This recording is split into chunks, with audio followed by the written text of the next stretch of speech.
Hello ladies and gents, and welcome to the first episode of the Hand of Fate playthrough. This game is in early access at this point, I believe, and I saw it on another gamer's channel, and I watched a bit of the gameplay and got a bit of sense of what the game is, and I decided I had to pick this up and do this for my channel.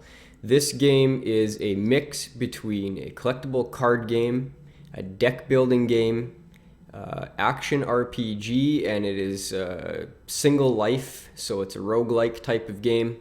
Fantastic game. I can't wait to show you guys what this is. So let's I've gone a little bit into the game so far, so I'm not completely fresh to this, but I'm starting over my progress at this point just to get this playthrough done. One more for the game. Come, sit. You have passed the 13 gates. And you come to my table to play the game of life and death.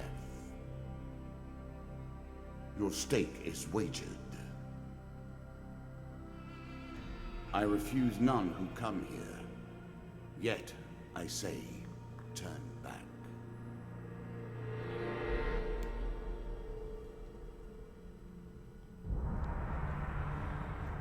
Alright, so let's get right into it here. The game begins. One lives and one dies. Let us see what you are made of. Here is the first member of my So these cards, the Jack, the Queen, the King, and I'm not sure if there is an Ace, but these are like essentially the boss characters. And you have to go through the level of the cards that the dealer picks out and that you pick out and try to get to the boss and defeat the boss.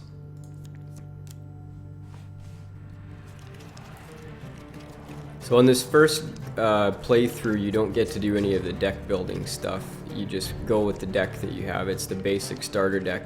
And as you complete levels and beat bosses and beat certain areas, you'll unlock further cards to add to your deck to make things more interesting. Different types of equipment, armors, abilities, blessings.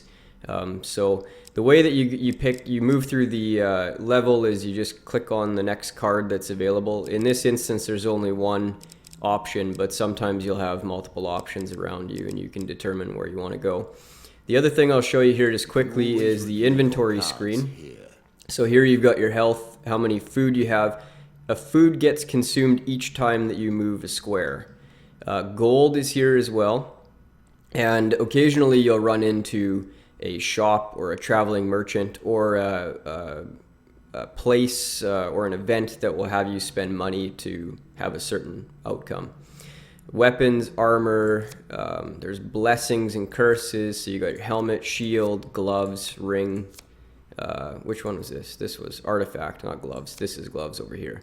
So you can get these in the basic deck. You don't have them yet, but when you move through the levels, you'll get different armors and items to put into your deck that give you certain benefits. The one neat thing about the items is when you get them, you don't actually know what they do. So you'll have an item that has a certain name. You can kind of get a bit of an inkling of what the item is going to do before you use it, but until you've drawn and played that card in your deck, you don't actually know what the item is going to do. So without further ado, let's move on to the first card here. I was never a fan of illusion.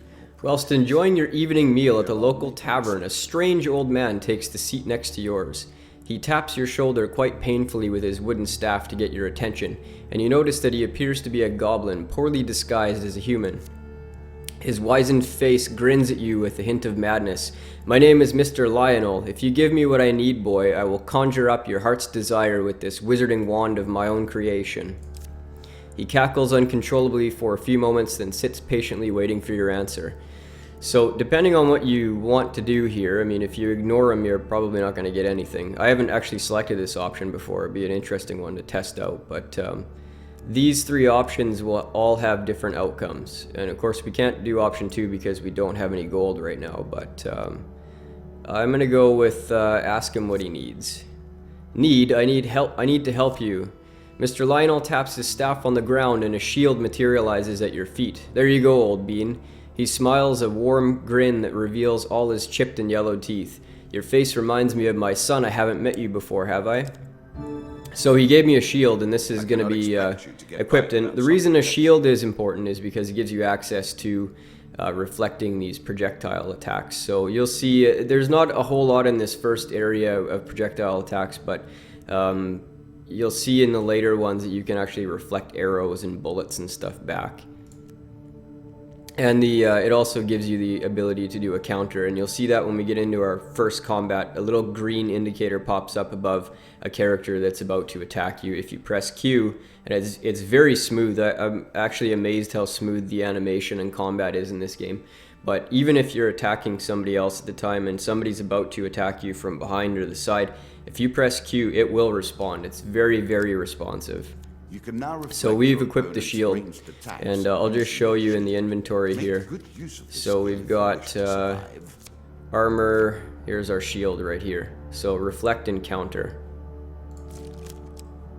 Alright, so we've got the option of going either one of these two ways. The stairs to the next level are probably right there, but so it doesn't really matter at this point where we go.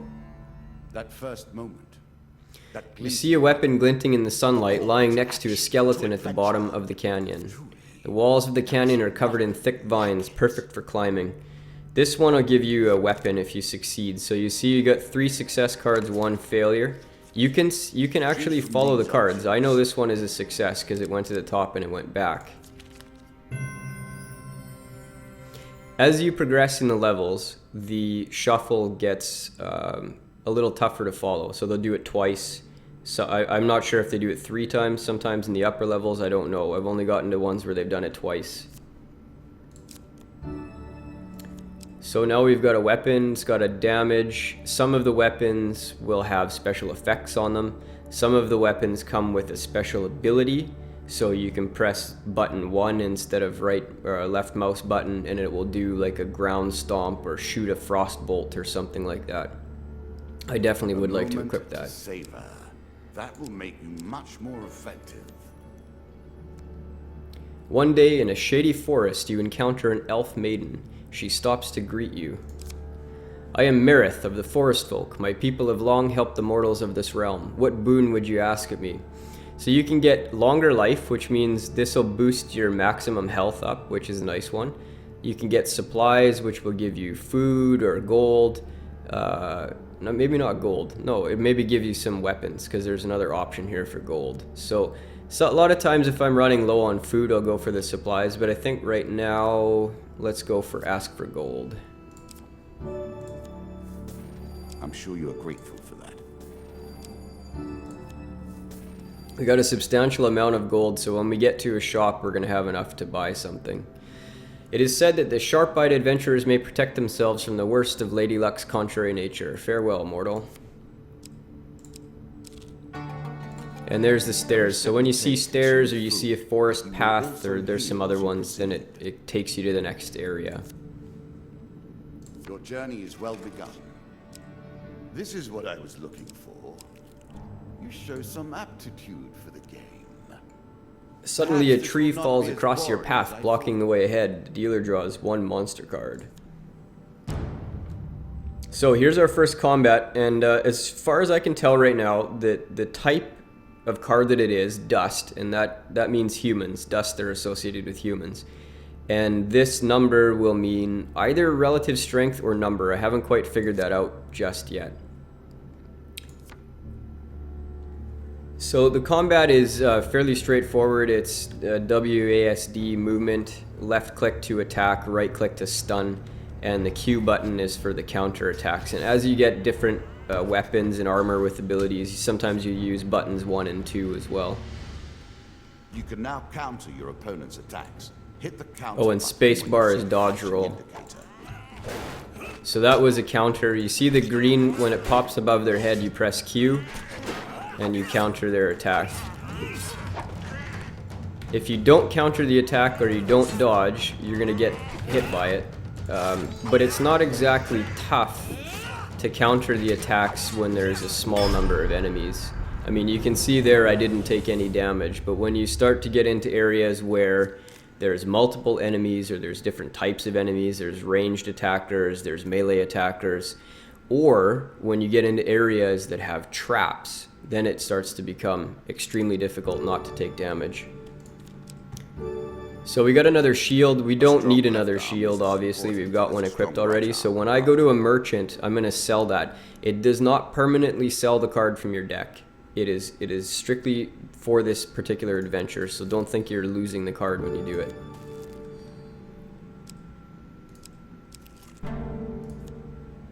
I'm sure it's not called. While crossing the ancient rope bridges of Dead Man's Gorge, you hear sounds of movement from below. It's an ambush.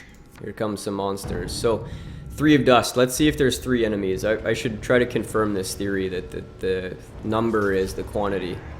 Yes. Okay, so there's definitely 3 here. I've seen sometimes where it's like 6 of something, and I didn't think that there was actually 6 mobs, but I could be wrong.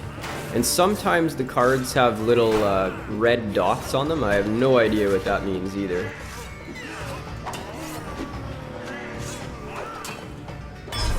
The combat is so satisfying, I can tell you that. You're gonna love the combat if you play this game.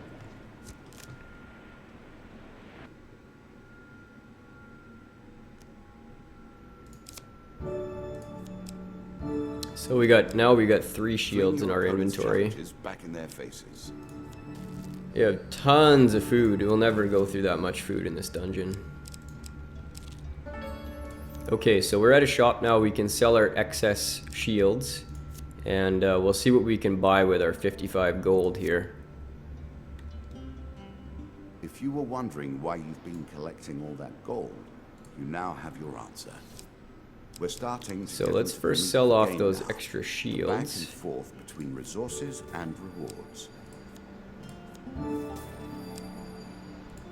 And let's see what we can buy from this guy. We can buy a healing cap. One thing I'm not sure how to do is to scroll around. It seems like you have to click on the item to The most fundamental symbol of might. scroll this around. I wish there was a way to use the mouse button or something to move it. Doesn't seem like there is such a thing. Oh, wait a sec. Arrow keys. Okay, arrow keys. We could buy some of these. These are a ranged weapon, I'm assuming. A classical approach to dealing with crime. We're not going to have an opportunity to buy a lot of neat things in this first dungeon anyway, so we might as well buy one of those. We could have bought the healing cap too. That would have been as good. So let's go equip those items.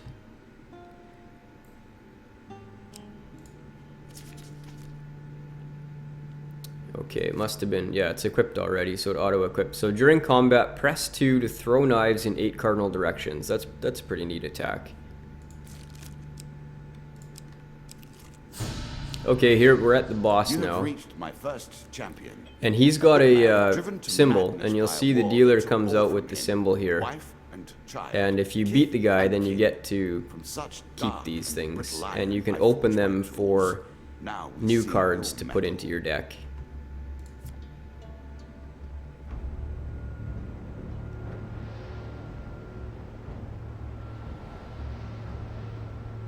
So 4 human minions and the boss.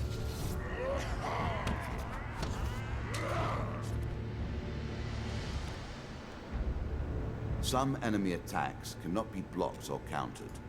Get out of the way. So when you see the icon, a red icon come up instead of a green one, that means it's an uncounterable attack. So you have to dodge by using the space bar. There was our Damocles knives.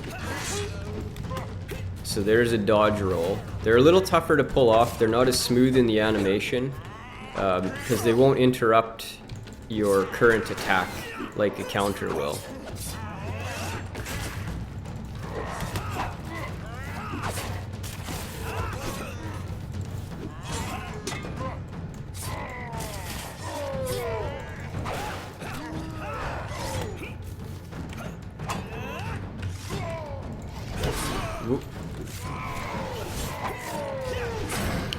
It's a little trickier to do those undodgeable ones.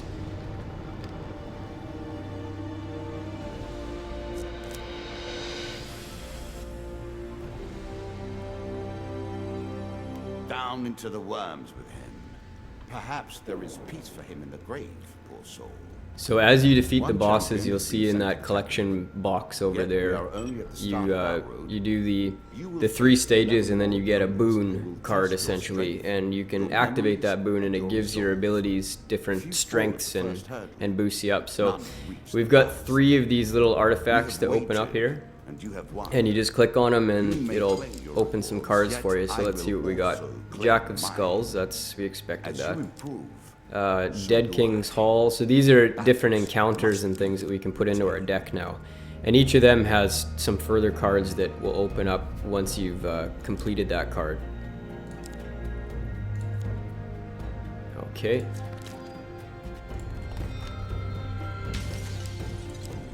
So we got some medium armor, Chains of Rage.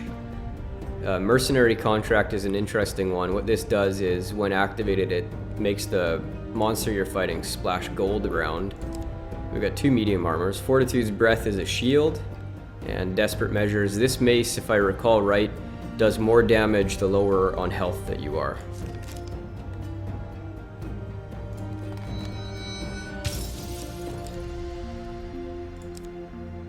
Maze of Traps is essentially exactly what it says. It's a little level, non-combat area with a bunch of traps that you have to dodge. It's very difficult. shall we deal again? So there you have it. That's the first dungeon in Hand of Fate. I'm really excited to be bringing you guys this series, and I'm not going to stop my Darkest Dungeon one, obviously. I will keep producing that, but I'm really psyched to get some of these videos out as well. So stay tuned for the next episode. See you later.